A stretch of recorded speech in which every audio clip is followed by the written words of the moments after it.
السلام علیکم ناظرین۔ ایک صحابی آئے اور کہا، یا رسول اللہ صلی اللہ علیہ وسلم، رزق کی تنگی ہے، کوئی عمل بتائے۔ ناظرین، آج ہم کیا کرتے ہیں؟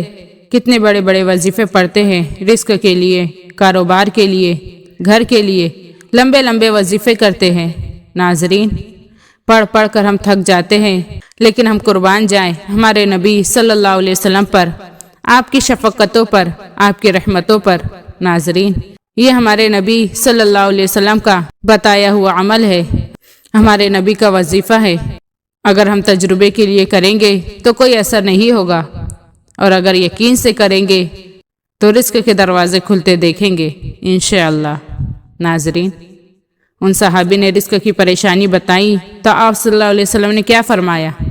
تو ہمارے نبی حضرت محمد صلی اللہ علیہ وسلم نے فرمایا، اتم علی الطہارہ یوسع علیک رزق، کہ باوضو رہا کرو، تمہارا رزق کھل جائے گا۔ سبحان اللہ۔ ناظرین، وضو کے ساتھ رہا کرو۔ وضو کرنے میں کیا لگتا ہے؟ 1-2 منٹ کا کام ہے۔ اس عمل کی برکت سے اللہ تعالیٰ مال و دولت کے دروازے کھول دیں گے انشاءاللہ۔ ناظرین، ہم باوضو رہنا شروع کر دیں۔ یہ جو وظیفہ بتایا گیا ہے، یہ نبی صلی اللہ علیہ وسلم کی زبان مبارک سے نکلا ہوا ہے، اور نبی کی بات کو تجربہ کر کے نہیں کرتے، یقین سے کرتے ہیں۔ ناظرین، ہم یہ وظیفہ خلوص کے ساتھ، یقین کے ساتھ کریں، اللہ رزق چھپڑ پھاڑ کر دیں گے انشاءاللہ۔ ناظرین، اور ایک بات، باوضو رہنے کا صرف یہ ایک فائدہ نہیں ہے، اور بھی ہے۔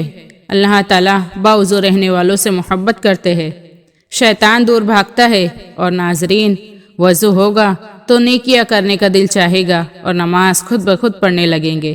ہمارا دل چاہے گا کہ چلو میرا وضو ہے، میں نماز پڑھ لیتا ہوں یا نماز پڑھ لیتی ہوں۔ ناظرین، وضو کی برکت سے ہم نماز پڑھنے والے بن جائیں گے انشاءاللہ۔ آخر میں دعا ہے کہ اللہ تعالیٰ ہمیں ہر وقت باوضو رہنے کی توفیق عطا فرمائے، آمین۔